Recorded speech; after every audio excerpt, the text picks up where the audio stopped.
quais são os direitos da personalidade? Nós temos alguns direitos descritos no artigo 11 do Código Civil. Os direitos da personalidade também são chamados de direitos personalíssimos.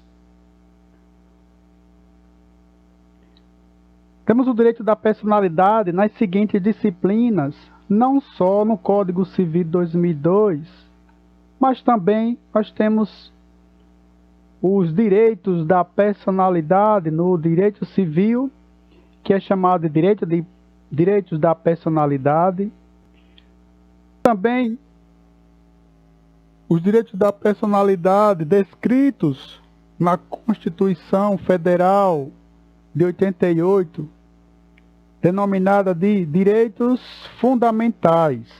Nós vamos encontrar a descrição destes artigos ou destes direitos no artigo 5º, inciso 10º da Constituição Federal. Diz o artigo 10º, são invioláveis a intimidade, a vida privada, a honra e a imagem das pessoas, assegurado o direito à indenização pelo dano material ou moral decorrente de sua violação. É o que descreve o artigo 5º, inciso 10º da Constituição Federal. Também nós temos os direitos da personalidade descritos no direito internacional, são chamados de direitos humanos. Direitos humanos. Então, cada uma dessas matérias chamaram os direitos da personalidade como uma nomenclatura singular, mas com o mesmo significado, ou seja, é o mesmo instituto. São os direitos da personalidade. Só que é chamada na Constituição de direitos fundamentais, direitos humanos, em direito internacional. O direito da personalidade se divide em três grupos. Os direitos da personalidade se dividem em três grupos: integridade física, integridade psíquica, integridade moral. Integridade física, direito à vida, à igualdade, direito à liberdade, direito ao próprio corpo, direito à vida. É ter direito a ter uma morte natural. Direito à vida é ter direito a ter uma morte natural e não ter sua vida tirada por outra pessoa. Não se pode tirar de si um órgão, um sentido ou uma função. Não pode levar à debilidade do próprio corpo, nem do corpo de alguém. Estes são os direitos da personalidade, que estão inseridos na integridade física. Nós temos a integridade psíquica, que é o conjunto dos direitos da personalidade. Neste conjunto, nós temos o pensamento, nós temos a expressão, direito do pensamento, direito de expressão, direito de poder se expressar, quer dizer, comunicação, expressão da pessoa. Direitos da integridade psíquica é o conjunto dos direitos da personalidade. Ainda nos direitos da personalidade, nós temos a integridade moral. São as defesas dos valores, tudo aquilo que a pessoa entende como importante. Por exemplo, religião, família, dignidade, vida privada, direito ao sigilo, espaço físico inviolado, lealdade, honestidade. A defesa desses valores é chamada de direitos da personalidade. O direito à imagem, o direito à identidade. Os direitos da personalidade podem ser defendidos antes da lesão, defesa prévia, no caso, defesa prévia antes da lesão, ou podem ser defendidos depois, após que houver a lesão, para que cesse a lesão e para pedir perdas e danos pela lesão sofrida. está expresso no artigo 12 do Código Civil 2002. Integridade moral. Os direitos da personalidade são direitos que a pessoa tem que defender, pois são os direitos da sua própria existência, como o direito à vida, como foi dito, o direito à honra, à liberdade, à igualdade. São os direitos da personalidade. O direito da personalidade é um direito da pessoa de defender o que lhe é próprio. O que lhe é próprio, como a vida, a identidade, a liberdade, a imagem, a privacidade, a honra. São palavras da professora Maria Helena Diniz. O direito da personalidade possui algumas características, alguns atributos, que nós vamos entender melhor, que são atributos, são características dos direitos da personalidade, são inerentes, são mecanismos que pertencem aos direitos da personalidade, que tratam do direito da personalidade. Então nós temos alguns atributos, algumas características.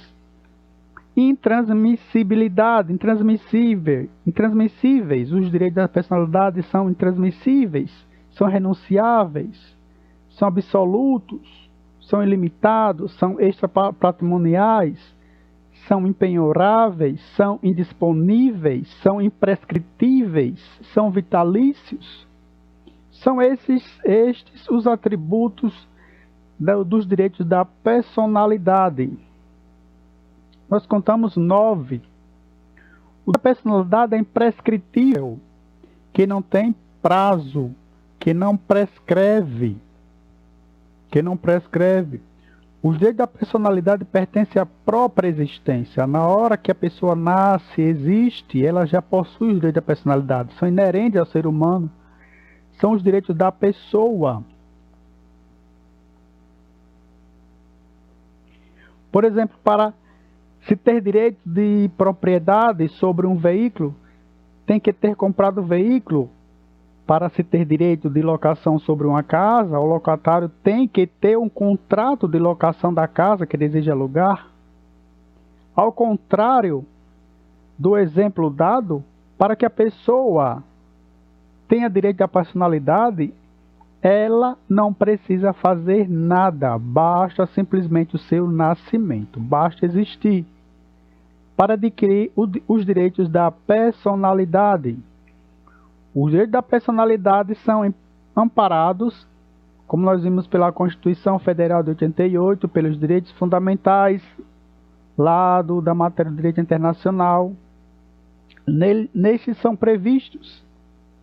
Então, os atributos da personalidade, alguns deles são previstos no artigo 11 do Código Civil. O Código Civil, no artigo 11. O artigo 11 do Código Civil diz que, com exceção dos casos previstos em lei, com exceção dos casos previstos em lei, ou seja, uma reserva legal, os direitos da personalidade são intransmissíveis e são irrenunciáveis, não pode ser transmitido, não pode ser renunciado, desde que não haja uma exceção prevista em lei, porque tem reserva legal, ou seja, não são atributos absolutos, mas sim relativos, que pode haver exceção. Então, não podendo seu exercício sofrer limitações involuntárias, não pode sofrer limitações involuntárias. Então, nos diz o artigo 11, são intransmissíveis, são irrenunciáveis. O artigo 11 do Código Civil, a personalidade, existem outros atributos da personalidade na legislação brasileira que não estão no Código Civil de 2002, mas sim em leis esparsas. Primeiramente, convém destacar a intransmissibilidade. Os direitos da personalidade são intransmissíveis. Intransmissíveis quer dizer que o direito da personalidade pertence ao seu titular, pertence à pessoa, a ela mesma. ele não poderá transmitir esse direito para outra pessoa. Quer dizer que a pessoa não pode transmitir esse direito para outra pessoa. Lembrando lá da reserva legal do artigo 11. Por exemplo, toda pessoa tem direito ao nome, mas uma pessoa não poderá transmitir o seu nome para outra pessoa. É proibido que se doe o próprio nome para que seja utilizado por outra pessoa, porque o direito da personalidade é intransmissível. Ele pertence unicamente ao seu titular, o direito ao nome.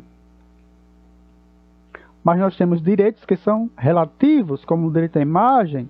A gente pode ceder, são cessíveis. Uma pessoa famosa pode vender a sua imagem para uma empresa, por exemplo, para que ela viva do lucro da sua imagem. Em seguida, nós podemos ressaltar a renunciabilidade. Os direitos da personalidade são irrenunciáveis, que é o direito da personalidade de ser irrenunciável.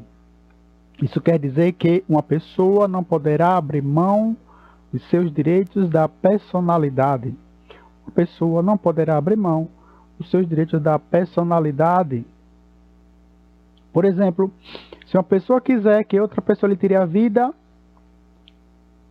pedir para uma pessoa matá-la, a pessoa que tirar a vida de outra responderá pelo crime de homicídio, porque o direito à vida é renunciável, mesmo que tenha sido feito a mando do próprio dono da vida, porque o direito à vida é um direito da personalidade, e os direitos da personalidade são irrenunciáveis, eu não posso renunciar ao direito à vida. Nenhuma pessoa poderá abrir mão dos seus direitos da personalidade. Nenhuma pessoa poderá abrir mão dos seus direitos da personalidade. Seguindo o raciocínio, convém destacar a ilimitabilidade. Os direitos da personalidade são ilimitados, ou seja, não se pode quantificar, nem numerar, nem nominar todos os direitos da personalidade. Muitos direitos da personalidade estão descritos na Constituição Federal, mas existem muitos outros direitos da personalidade previstos nas legislações esparsas. E outros direitos da personalidade ainda não conhecemos, visto que o mundo está em evolução, a sociedade está em evolução. Sublinha-se na sequência a característica do absolutismo dos direitos da personalidade em serem absolutos. O direito da personalidade possui um caráter absoluto. Significa dizer que são oponíveis, erga omnes, ou seja, poderá exigir que todos respeitem o direito da personalidade, tanto o Estado como os pais, os parentes, a sociedade, todos são obrigados a respeitar os direitos da personalidade, todos são obrigados a respeitar o direito de cada indivíduo, porque se pode exigir o respeito à personalidade de todas as pessoas. Todos são obrigados a respeitar os direitos da personalidade de cada indivíduo, por isso ele é chamado de absoluto. São absolutos, chamado de absoluto. Outro ponto relevante são o atributo da extrapatrimonialidade. Os direitos da personalidade são extrapatrimoniais, ou seja, fora, não está ligado ao exercício comercial. O direito da personalidade extrapatrimonial está fora do âmbito do comércio, do patrimônio físico, ou seja, ele está fora do comércio, a pessoa só precisa nascer para possuí-los. E só existe para ter o direito da personalidade porque não se pode valorar, não se pode dar um valor ao direito da personalidade, ele é invalorável à vida. a vida é invalorável, não se pode quantificar o quanto vale a vida. A honra de uma pessoa não pode ser negociada. A honra de uma pessoa não pode ser negociada. A vida não tem preço. Qual o preço da vida? Não se pode nem vender, nem comprar a vida de uma pessoa. Por isso não pode ser ficada. Ainda nesse sentido conceitual, está presente a impenhorabilidade. É impenhorável, são impenhoráveis os direitos da personalidade. Eu não posso penhorar o meu direito da personalidade. Os direitos da personalidade são impenhoráveis. Não se poderá ser dado em garantia como um objeto. Não se pode penhorar o seu próprio nome. Não se pode penhorar, não se poderá penhorar a própria honra. Porque o direito da personalidade de uma pessoa é impenhorável por ser extra patrimonial, por estar fora do comércio, não pode ser comercializada e dada em garantia, por isto é extra patrimonial. Estes direitos, os quais estão sendo analisados, possuem a característica também da indisponibilidade. Os direitos da personalidade são indisponíveis. Não se pode dispor do direito da personalidade da forma que bem quiser, porque tem que observar que os direitos da personalidade eles são indisponíveis. Por exemplo, a pessoa natural não pode doar o próprio coração enquanto estiver viva. Mesmo sendo para salvar a vida do seu próprio filho, por exemplo, e com isso perder a sua própria vida, uma mãe que vê um filho morrendo com problema do coração, não pode doar o seu próprio coração, arrancar o seu próprio órgão para doar o filho e perder a sua vida. A doação de órgãos comumente é feita após a morte do doador, salvo nos casos de rins ou previsão legal. Não se pode fazer esse tipo de doação porque se deve defender a integridade física própria. Se deve defender a integridade física própria. A integridade física é indispensável, indisponível, indispensável não, indisponível. E não se pode dispor. Não se pode dispor. As pessoas não podem se amputar, por exemplo, arrancar um braço, arrancar uma perna. Não se pode cortar os próprios membros, os dedos, os pés. Não se pode cortar a si próprio. E nesse sentido, nesse sentido etimológico do termo da palavra que nós temos a integridade física. Nós ainda podemos frisar a relevância dos direitos da personalidade na imprescritibilidade dos direitos da personalidade. São imprescritíveis para a personalidade. Os direitos da personalidade é imprescritível, ou seja, mesmo que a pessoa não exerça o seu direito da personalidade, por um tempo não haverá perda do direito da personalidade. Por não ter exercido por um tempo, por exemplo, uma pessoa de 30 anos nunca se registrou, não possui registro de nascimento, não tem registro civil, mora distante da zona urbana, não tem sua certidão de nascimento. Isto não quer dizer que ela, completando 30 anos, 40 anos de idade, 60 anos de idade, a pessoa não possa tirar a sua certidão de nascimento. Ou seja, a qualquer momento que a pessoa for ao cartório, com qualquer idade que ela estiver, terá o direito de tirar o registro civil, porque é um direito da personalidade. O direito da personalidade, ela não prescreve. Sempre terá direito ao nome, o registro civil, que é o direito da personalidade, porque não prescreve, não pode exercer, poderá exercer a qualquer momento da vida o seu direito da personalidade. Por isso que ela é chamada de imprescritível. Os direitos da personalidade eles são vitalícios. Por que eles são vitalícios? Os direitos da personalidade é vitalício porque dura a vida inteira. a vida inteira, ou seja, está atrelada à pessoa do momento que ela nasce até a ocasião de sua morte. E ainda mais, tem alguns direitos que persistem após a morte, como é o caso do direito à imagem, direito à honra. O direito da personalidade pertence ao seu titular e está unido a ele do momento do seu nascimento até a sua morte. Por isso é chamado de vitalício. Por isso ele é chamado de vitalício. Próximo vídeo vamos tratar sobre disposição do próprio corpo em vida. Disposição do próprio corpo em vida. No próximo vídeo vamos tratar sobre disposição do próprio corpo em vida. Lá no artigo 3 do Código Civil, e os artigos seguintes. Vamos ficar por aqui. Agradeço a participação.